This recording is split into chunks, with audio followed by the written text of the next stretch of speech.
여러분 안녕하세요. 쌤서희TV 최서희입니다. 2026학년도 9월 모의평가 고3 해설 강의로 만나고 있는데요. 자, 이번 작품은요. 이번 평가원 시험에서 화제작이었죠. 정말 시험이 딱 끝남과 동시에 많은 친구들이 질문을 엄청 했습니다. 선생님, 제가요 염상섭 작가는 알거든요. 그런데 두 출발이라는 작품 처음 봤어요. 이거 뭡니까? 제가 다 읽었는데 무슨 말인지 모르겠어요. 또는 선생님 제가 답을 맞췄긴 맞췄는데 사실 잘 알고 맞힌지 모르겠고요. 또 시간이 너무 많이 걸렸어요. 그래서 결국에는 이 사람이랑 관계가 어떻게 되는 거예요? 여러분, 너무 중요한 지점이에요. 이게 최근 수능 트렌드인데요. 최근에 현대소설, 낯선 작품, 비연계 작품이 이렇게 나온다면 아마도 이 경향성 그대로 유지하지 않을까 싶습니다. 자, 다양한 인물을 주고요. 그리고 그 인물들 간의 관계를 읽으면서 파악하도록 유도하는 문제가 나오고 있고요. 이게 나왔다 하면은 정말 많은 친구들이 어려워하고 이 지문을 제대로 해석하지 못하는 바람에 남은 지문들을 여러 개 놓쳤어요 하는 친구들도 많이 생깁니다. 그래서 제가 제안을 하나 드릴게요. 무조건 뭘 잡고 가자. 일단 보기. 두 번째, 앞부분 줄거리. 이 앞부분 줄거리는요, 출제자가 쓰는 거란 말이야. 얘는 문제를 풀기 위해서 무조건 알아야 되고요. 웬만한 상황 설정은 이 앞부분 줄거리에 다 나옵니다. 알겠죠? 자, 그 다음 세 번째는요. 인물 잡고 가야 돼요. 인물 동그라미 치고 얘랑 어떤 관계야 라는 걸 정확하게 상황 맥락을 두고 파악을 하지 않으면 뒤에 빠르게 읽어도요. 다시 돌아옵니다. 그래서 좀 느려 보여도 정확하게 다지고 가야만 문제가 슝슝슝슝 풀리는 경험을 할 수가 있을 겁니다. 아시겠죠? 바로 출발해 볼게요. 자, 이 작품 나 이전에 읽어본 적 있어 하는 친구들 많이 없을걸요? 이 작품은요. 기출됐던 적도 없고 그리고 굉장히 낯선 작품 맞습니다. 근데 일단 제목부터 출발을 해볼게요. 두 출발이래.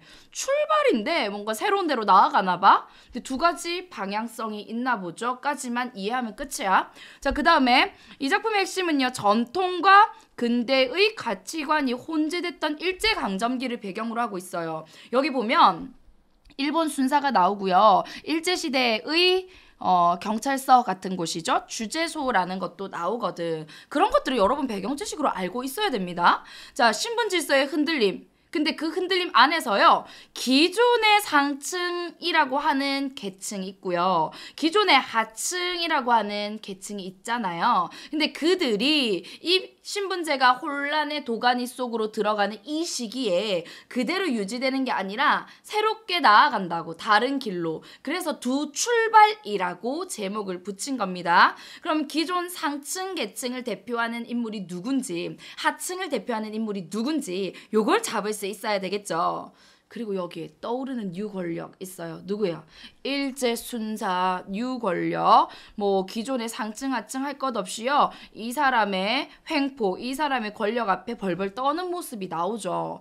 우리 민족의 아픈 역사가 이 작품 속에 그대로 반영이 되어 있습니다. 같이 가볼게요. 우선 34번 문제 보기가 정말 좋은 자료가 됐었어요. 자, 같이 읽어봅니다. 이 작품은 전통과 근대의 가치관이 혼재된 시기에 엄격한 상하관계에 기반한 신분제도가 혼란해지는 사회상을 잘 담고 있다. 이 작품 실제로요 1927년도에 연재했던 작품입니다. 이 작품의 인물들은 권위를 내세우며 자신의 지위를 고수하려는 모습이나 끊어보세요. 이런 얘기를 굳이 보기에서 줬다는 건 권위의 바탕에서 자신의 지위를 유지하려고 하는 인물이 분명히 나온다라는 거예요. 자, 기존 삶의 구습에서 벗어나 자신의 삶을 새롭게 인식하는 면모를 보인다? 이런 유형의 인물도 나오는구나 라는 걸 알 수 있죠. 또한 급변하는 현실 속에서 윗세대와는 다르게 권력에 더 민감하게 반응하는 모습을 보이기도 한다. 여러분, 세대 간에 새로운 권력에 대응하는 양상이 달라지는 부분도 언급이 되고 있구나. 이것도 놓치면 안 돼요. 자, 이 작품은 현실에 작용하는 권력이 다양한 계층의 인간들에게 영향을 끼치는 상황을 재현하며 완고했던 신분적 위상이 흔들리고 있음을 보여주고 있다. 여러분, 제가요 실제로 시험 상황에서 이 문제를 풀면서 어디에 주목했을까요? 여기에 주목했습니다. 다양한 계층의 인간들. 그래서 사람 많이 나올 거야. 그러면 출제된 이 장면에는 계층이 다른 사람들이 나오겠네. 그러면 이들의 계층 차이를 내가 의식하면서 읽어야 되겠다. 여기까지. 생각할 수 있어요? 생각할 수 있어야 됩니다. 자, 그러면 이제 본격적으로 작품 가볼게요. 역시나 우리가 기다리고 있었던 앞부분 줄거리 출제자들은요, 그렇게 사악하지가 않아. 여러분에게 이렇게 낯선 작품 그리고 많은 인물이 등장하는 작품을 줬잖아요. 그러면 앞부분 줄거리나 또는 중략 부분 줄거리를 줄 수밖에 없어요. 알겠지?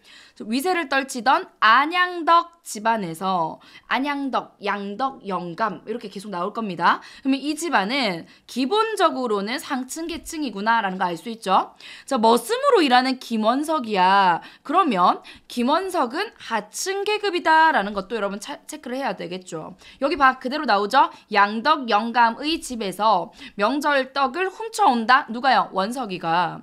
자, 이 떡으로 또 새아버지와 치전이 봐, 얘들아. 이런 것도요, 센스 있는 친구들은 봤을걸. 길성아버지라고 괄호 안에 굳이 준 이유가 작품을 읽다 보면은 치전이라는 이름보다는 길성아버지 혹은 길성이와 관련된 표현들이 나온다는 거야. 그래서 혹시나 헷갈리지 말라고 요 정보를 줬죠. 이제 이 길성아버지인 치전이가 떡먹기 내기를 하다가 죽는 사건이 벌어집니다.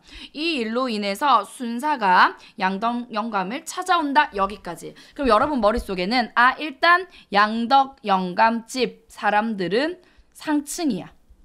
그치? 거기에 김원석은요, 이 집의 머슴이니까 하층이네?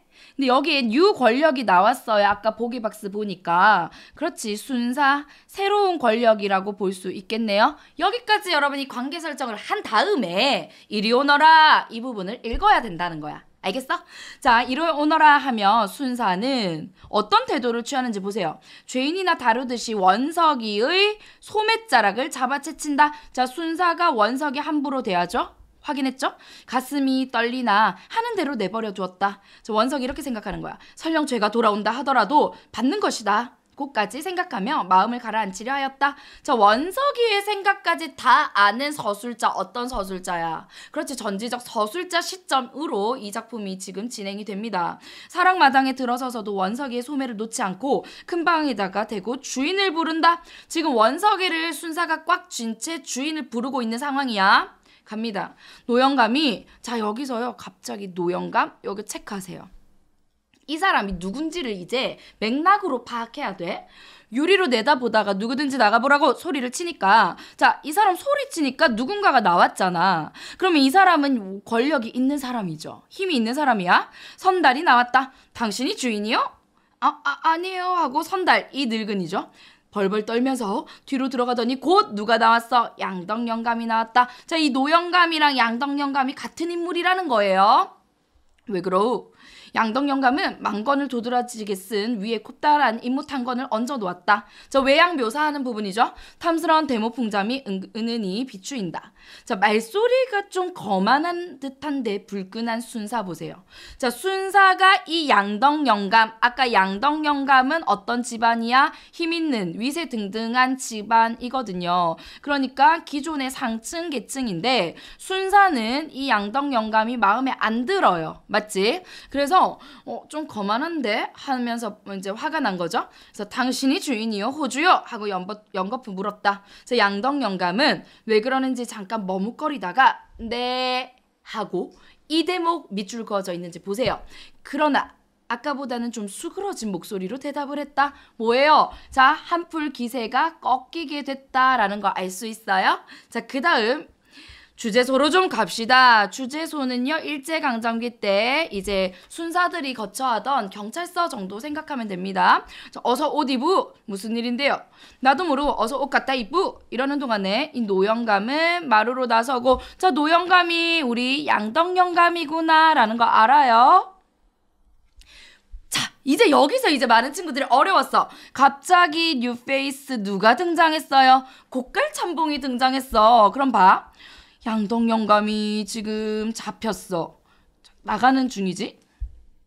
그런데 갑자기 꽃갈 참봉이 나왔어요. 얘 뭐야? 알 수 없어. 읽어야 알죠. 누가 기별했는지, 소식을 전했는지, 안에서 눈이 둥글해서 고깔을 휘젓고 튀어나오고, 아들 손자 하인할 것 없이 삽시간에 마당이 빽빽하게 모여들었다. 아, 이해됐어. 얘가요, 안에 있던 사람이야. 즉 양덕영감 집 안 사람인 거죠. 안에 있다가 나온 거죠. 여기까지 상황 파악됐어요? 그 다음 가볼게요. 아직 이게 아버지와 아들의 관계거든? 근데 그거 단서는 지금 몰라. 아, 뭔가 어떤 관계일까? 라는 생각을 하면서 가볼게요. 이때 원석이처는 코끝이 빨개서 튀어나와서 동그란 눈을 회회 내졌다가, 원석이가 남편이겠죠? 남편이 순사에게 붙들려 섰는 것을 보고 틈을 비비고 나서다가 꽃갈 참봉에게 어떻게 했어요? 호령만 당하고 사람의 틈으로 물러섰다. 원석이처는 하층 계급의 사람이잖아. 맞지? 그런데 꽃갈 참봉이 누구에게? 원석이 처에게 함부로 대하죠. 자, 이렇게 표시를 해볼까요? 그럼 이건 무슨 말이야? 꽃갈참봉은 그 당시 신분 질서에서는 상층 계급이고 힘이 있는 존재구나라는 거 알 수 있어야 돼요. 맞지? 왜 그러슈? 치전이가 죽는데 무슨 상관이 있는 줄 알고 그러슈? 그 일이면 내가 자세히 아니 나하고 갑시다. 누가 말한 거야? 꽃갈참봉이. 그러면 그 다음 가볼게요. 꽃갈참봉이 나서며 이렇게 물었다. 이 말에 누구보다 놀란 사람은 원석이었다. 얘 왜 놀랐어? 이거 문제 나왔어요. 그 다음 보면 소문이 돌았구나. 이걸 알고 놀란 거지. 즉 치전이가 떡 먹다가 내기를 하다가 죽은 거를 사람들이 모르는 줄 알았는데 어머나 알고 있었네? 띠로링 하고 누군가는 알고 있었구나 라는 걸 이제 꽃갈참봉의 입으로 하는 말을 듣고 충격을 받은 거죠. 놀란 거죠. 치전이가 죽었어? 하고 놀라는 소리도 그 중에서는 들렸다. 모두가 다 아는 비밀은 아니었습니다. 근데 일부는 안 거죠. 자, 그럼 갈 테건 당신도 갑시다 하면서 순사는요, 이 대목이야. 부자를 다 데리고 갈 눈치다. 아하, 꽃갈참봉이랑 양덕영감이 부자 관계구나. 잡았어요. 요거 놓치면 시간이 오래 걸렸을 거야. 문제 푸는데. 자, 꽃갈참봉이 나중에는 허리를 굽실거리며 이거 보세요. 그러면 이 꽃갈참봉이요, 이 당시 상층 계층으로서 원석처한테 막 함부로 대했잖아. 기세등등했던 사람이거든. 그런데 이 순사 앞에서는요, 갑자기 꼬리를 내립니다. 허리를 굽실거리며 쇳내를 게을려 가며 애원을 해봤대.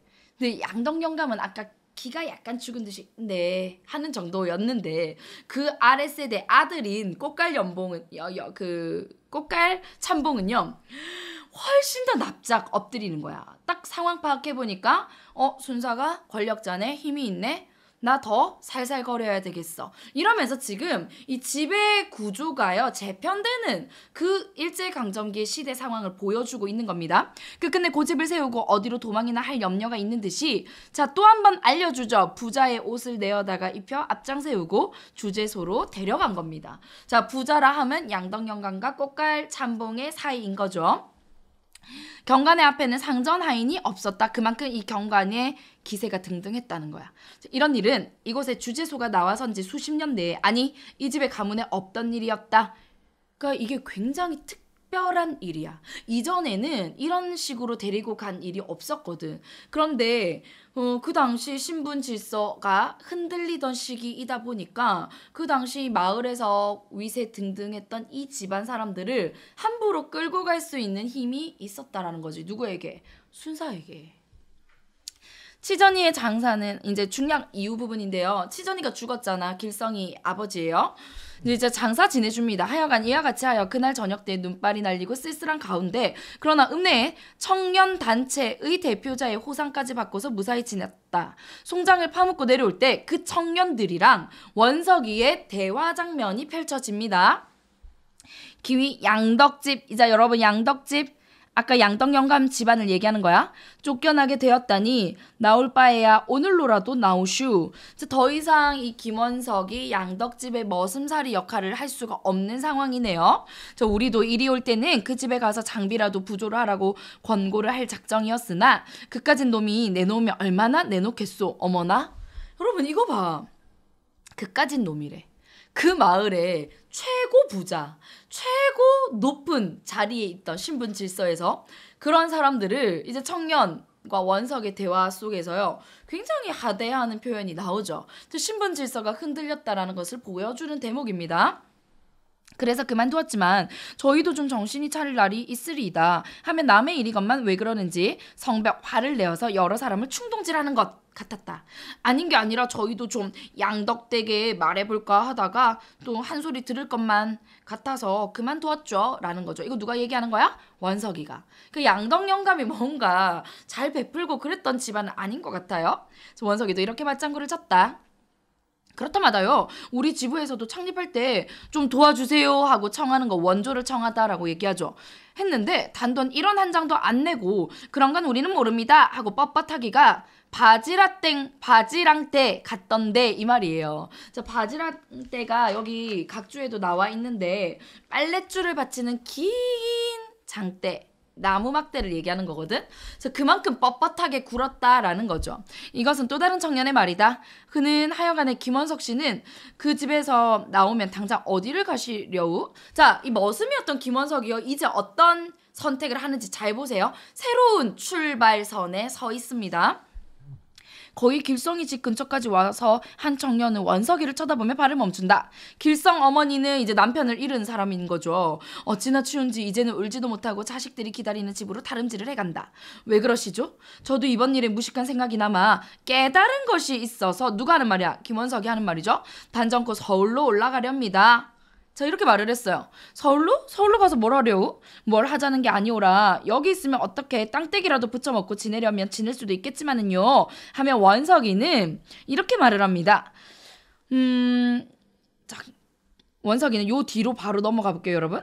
자기가 아직 나이 늙기 전에 노동을 하면서라도 공부를 해서 사람답게 살아보겠다는 말이며, 자, 이게 지금 간접 인용 되는 부분인데 청년과 원석이 주고받는 대화는 직접 인용이고요. 이제 서술자가 원석이가 무슨 말을 했는지 전해주는 식으로 간접 인용 표현으로 이제 이 빨간 부분을 처리하고 있습니다.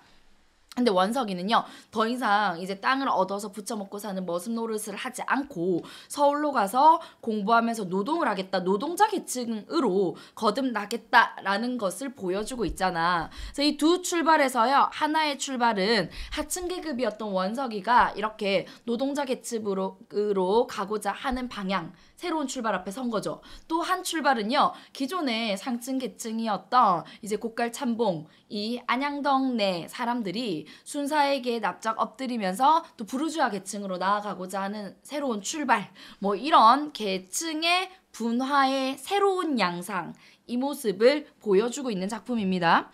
자, 길성인의 내 식구를 적어도 장래는 자기가 뒤를 보아주어야겠다는 말. 저 원석이가 의리가 있네요. 또 이곳에 떨어져 있으려면 친구들에게 낯이 없어서 괴롭다는 여러 가지 사정을 간단히 말하였다. 여기까지 우리 수록된 부분입니다. 여러분 어떠세요? 네, 충분히 읽으면서 이해하니까 어렵지 않아서 다만 몇몇 포인트들이 있었는데 그 포인트들을 어떻게 잡을 수 있을까요? 제가 이 작품 다 읽어서 다 알아서 아니에요. 보기에서 알려주는 그 지표를 잘 잡고 갔죠. 그리고 인물 간의 관계를 알려주는 서술자의 말, 서술 표현을 잘 잡고 갔죠. 그러면 문제는 거리낄 게 없을 겁니다. 짠! 끝났어요. 쌤서희TV 오늘은 여기까지고요. 구독과 좋아요, 알림 설정은요. 수능 국어 1등급으로 가는 지름길을 열어줍니다. 다음 강의에서 또 만날게요. 안녕!